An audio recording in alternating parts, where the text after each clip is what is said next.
So now that we've introduced the real numbers and their sets, what we can do with those real numbers is we can relate all of them and plot them on what we refer to as a real number line.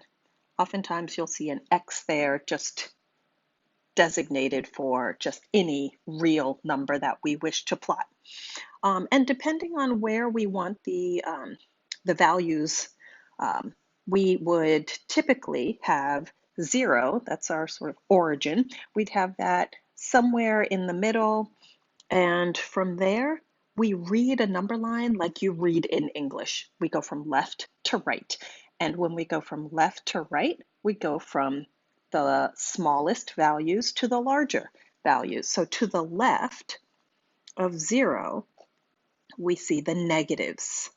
And again, if I'm reading this graph, I should be able to appreciate the fact that in placement, -4 is to the left of -1, which then allows me to say from that, that means that -4, because it's to the left of -1, -4 is smaller than -1. Remembering our negative numbers, that the larger the negative number is, it's actually smaller. So I would say, for example, -13 is smaller than -10, because on my number line, -13 would be to the left of 10. And to the right of my 0, we would then have our positive values. And even though I didn't insert them, I still have here, for example, that would be 2.2. Right here, I could have 3.6. All of our real numbers are somewhere on this real number line. And so our objective for the next few minutes is sort of identifying these numbers as greater than a certain number, less than a certain number, or sometimes equal to a certain number. So let's have a look. So you'll notice in question 2 that they're asking us to graph these 2 points, -2 and -5, on our number line, and from there identifying which one is less. So let's first start by getting our bearings and placing our 0 there. And remember that to the left are the negative numbers. So we've got -1, -2, -3, -4, and I guess we can go to -6. I'm going to throw in some positives for giggles.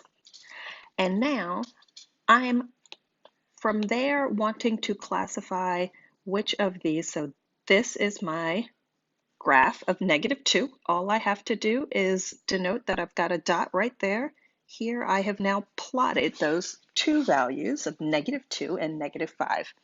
So there's our -5, here's our -2.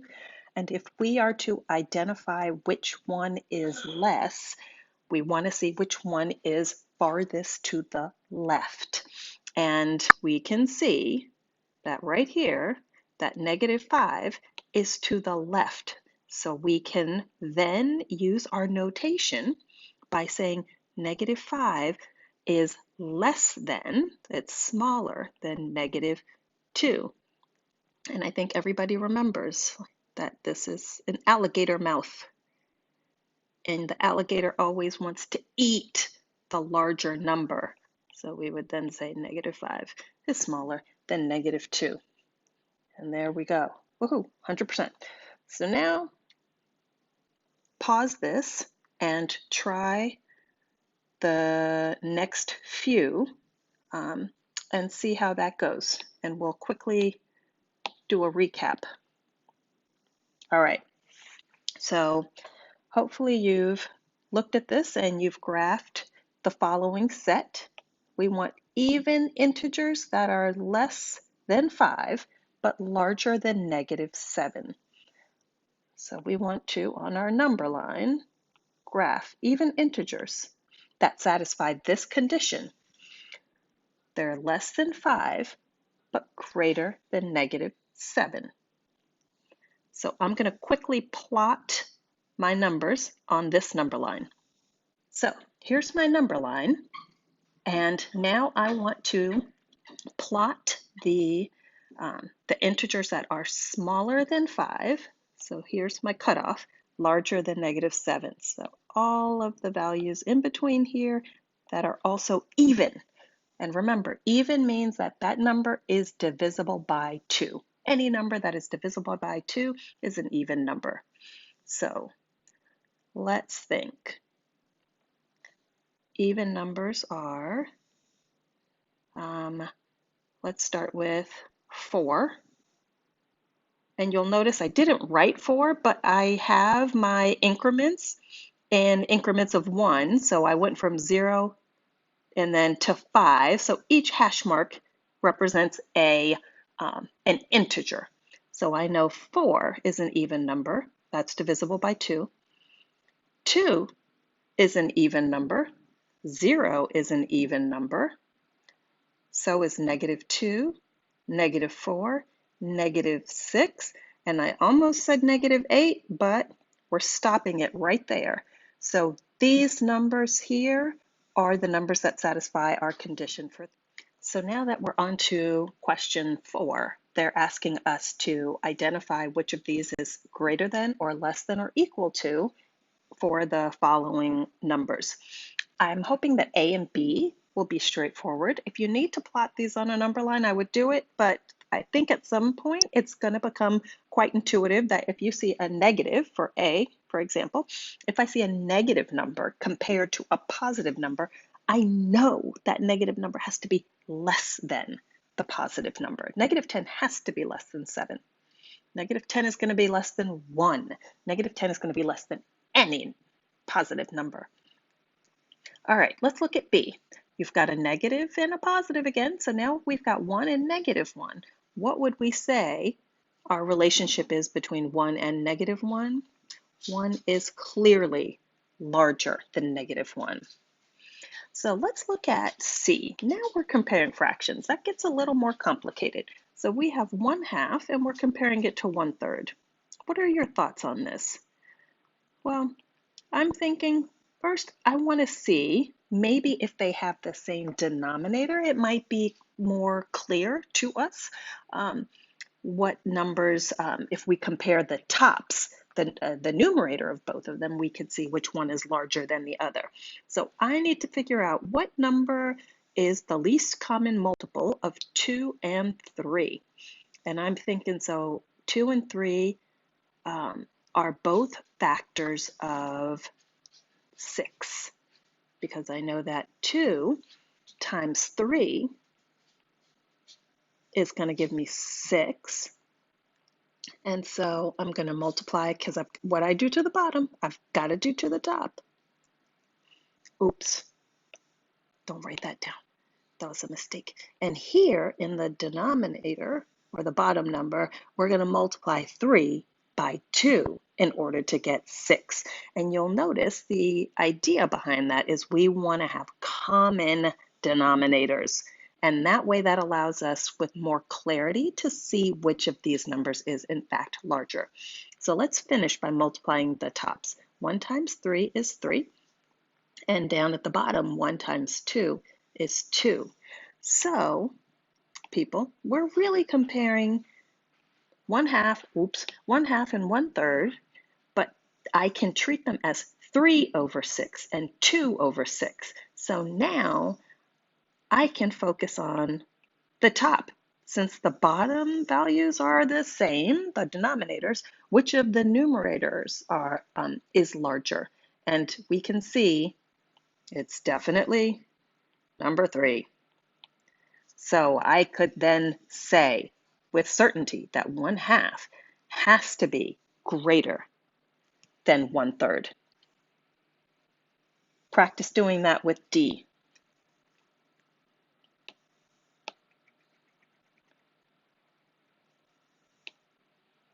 If we look at D, I'm now comparing 1/9 to 1/2. So once again, I want to find a common denominator. And both 9 and 2 go into 18. Both 9 and 2, because it's 9 times 2, that's 18. They both go into 18. So in this situation, in order to get from 9 to 18, I would have to multiply by 2. I'm going to do the same up here. So 9 times 2 is 18. 1 times 2 is 2. So 1/9 is equivalent to 2 over 18. But down here, I need to multiply both the top and the bottom by 9. So 2 times 9 is 18. 1 times 9 is 9. And again, folks, we're comparing these two numbers, 1/9 and 1/2, which is the same as comparing 2 18ths to 9 18ths. And I can see with that 9 is the larger number. So 1/2 is definitely larger than 1/9. And since I have 1/9 written to the left, I'm going to say 1/9 is less than 1/2. So you may have noticed that I filled one of those out. I also modified these two problems just so that this might look a little bit different for us, for practice sake. So why don't we tackle F? And I inserted in both F and G some negatives. So here's what we are comparing, folks. We're comparing -2/3 to -5/6. These are negative numbers now, so let's be mindful of this. What is our common denominator in this? And that's a question of saying, what is the smallest number that 3 and 6 both go into? And that number is 6. Because 6 goes into itself, and 3 also is a factor of 6. So in order to get 6 in the denominator of the top fraction, we'd multiply both the bottom and the top by 2. 3 times 2 is 6. -2 times 2 is -4. So I have -4 over 6. But you'll notice here, I haven't really done anything to the bottom fraction, so that remains -5/6. So now we are comparing -5/6 to -4/6. And you remember from the previous problem that the larger your negative value is, so if I plotted -3 over 6, so here's 0. Here's -4 over 6. Here's -5 over 6.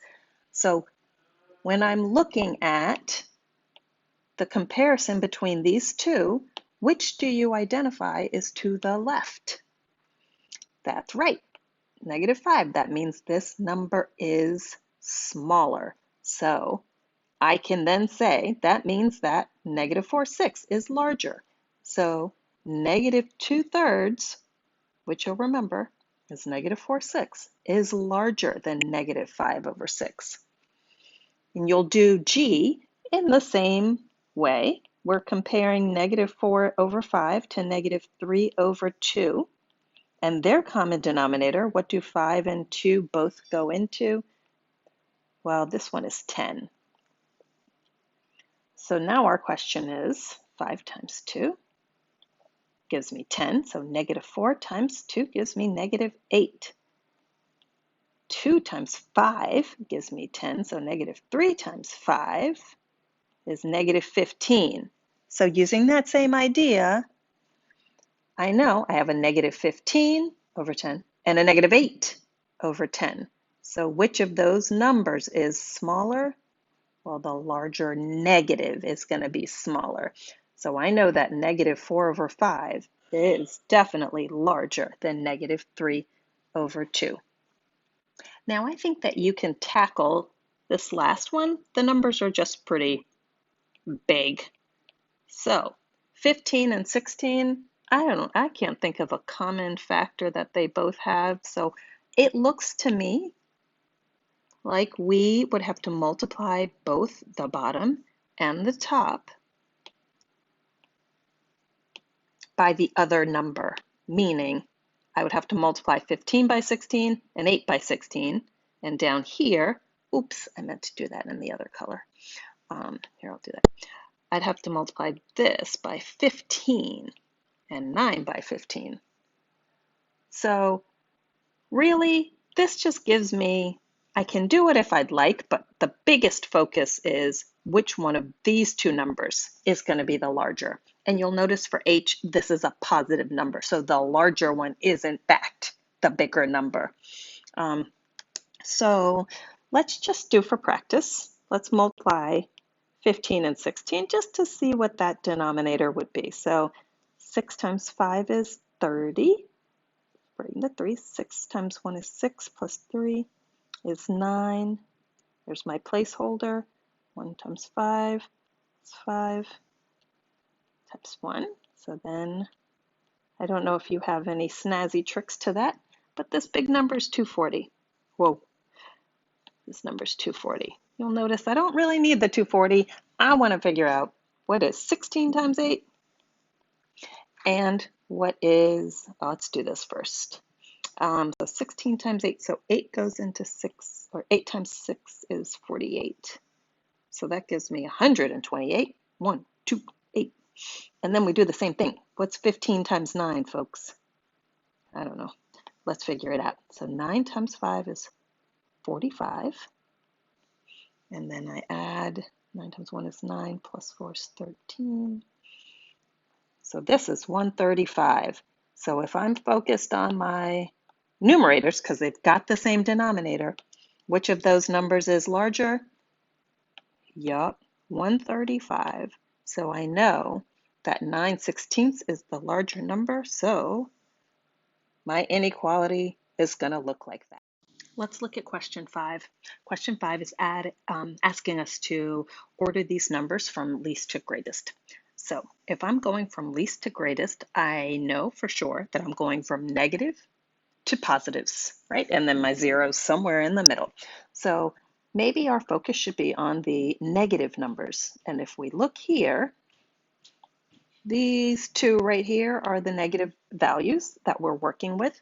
And the larger the negative number is, the smaller it is in comparison. So I'm looking at negative 0.5 and negative 1. So I know that 1 is larger than 0.5. So in the negative sense, negative 1 is going to be less than negative 1/2. Even if we plotted it, we would see that. So it looks like we've gotten the two negatives down. And now we work with, there's a 0 because the remaining 3 are positive. So then I've got my 0. I check that off. And now, folks, we've got to focus on the positives. So now I've got these remaining 3. So if I'm looking here, maybe I'll think of this as there's 0.8. I know that 3 over 4 is the same as 0.75, and then there's 2. So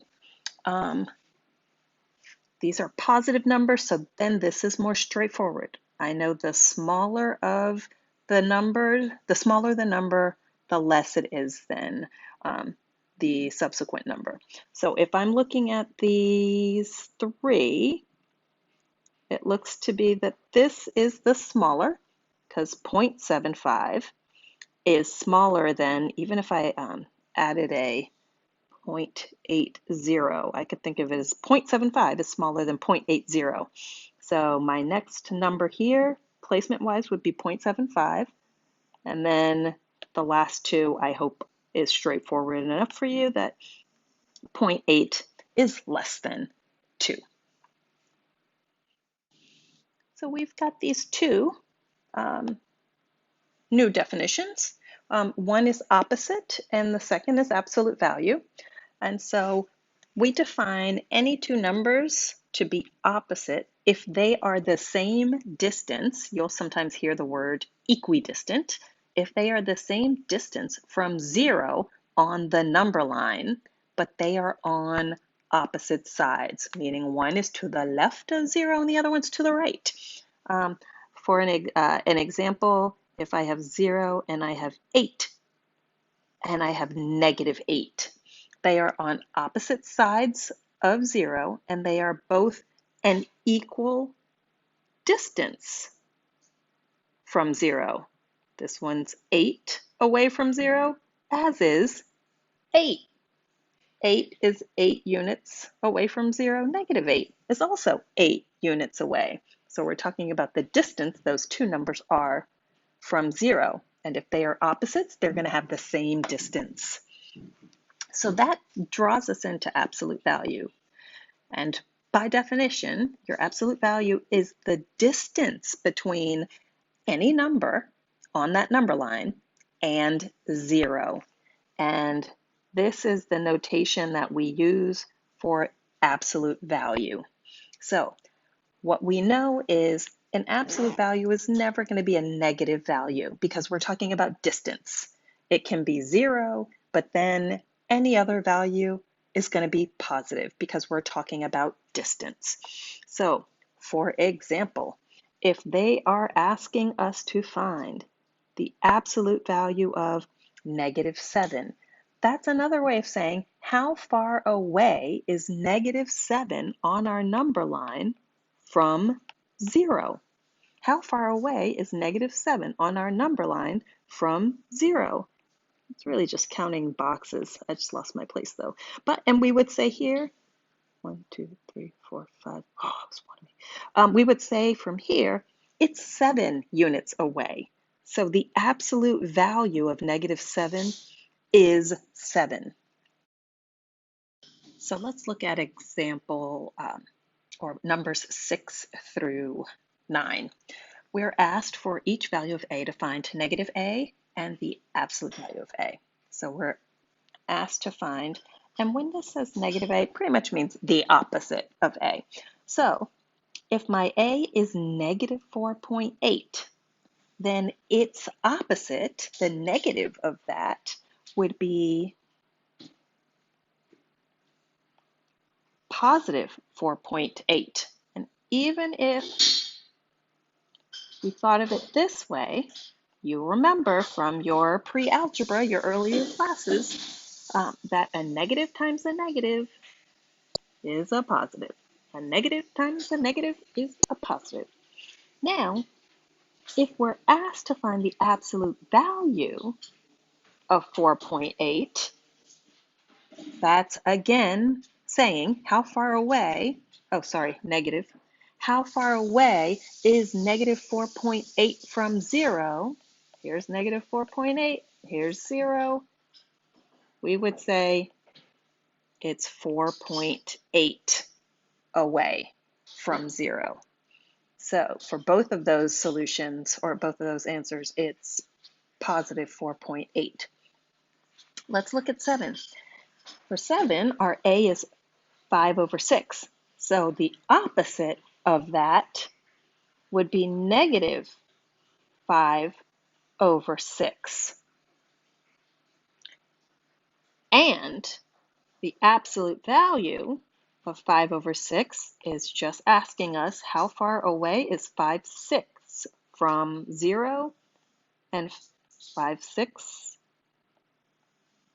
is just 5/6 away from 0. Let's get through question 8. They're asking us now to evaluate this expression, and I hope you can see I had to scribble a little extra on there. -x plus the absolute value of x for our x equaling -0.75. So that's -75 So let's start with some substitution. So negative, and everywhere I have an x, I'm going to replace it with -0.75 because that's our x value, plus the absolute value of -0.75. Now let's clean this up a bit. And I'll start first with the first value right here. So let's simplify that. And remember, a negative times a negative is a positive. A negative times a negative is a positive. That leaves me with positive 0.75 plus, and now I'm on term 2, absolute value of negative 0.75. And I can write this in a number line, but this is asking us how far away is negative 0.75 from the origin. And our answer should be 0.75. So we now have this expression, 0.75 plus 0.75. So we add those two together, and we can do it vertically if that's easiest. And away we go, and we're left with 1.5. So now that brings us to the last problem, and that's question 9. And question 9 is now asking us to find a value or a number, between 5, 6, and, what does it say, 7/8. So my first objective is, let's get 5, 6, and 7/8. Let's get a comparable denominator so we can then compare these two. So what is a number that both 6 and 8 go into? 24 is what's on my mind. So if I'm thinking 24, then for the bottom, I'll have to multiply by 3. 8 times 3 is 24. 7 times 3 is 21. And then for the top expression or fraction, I'd have to multiply the top and bottom by 4. And, oh my gosh, sorry, hold on. And 6 times 4 is 24. 5 times 4 is 20. So now I'm comparing 5, 6, and 7/8, but I'm using 20 24ths and 21 24ths. Well, there are no integers between 20 and 21. So, what do I do next? Well, I just take those two and I have at it again. I'm going to come up with another common denominator to see if maybe I can't chisel out a numerical value that's between those two. So let's see, if we multiply by this factor of 1, multiplied by 2 over 2, the bottom now becomes 48, and the top, 20 times 2, becomes 40. So now I'm thinking of, and don't forget, I'm still comparing this to, this is still 5, 6. So looking at the bottom fraction, 24 times 2, 24 times 2 is still 48. And 21 times 2 is 42. Dear God, sorry. So now I can look at and compare 5, 6 and 7/8, but I'm thinking of them in terms of 40 over 48 and 42 over 48. And what's a number in between 40 48ths and 42 48ths? 41 48ths. And we're done.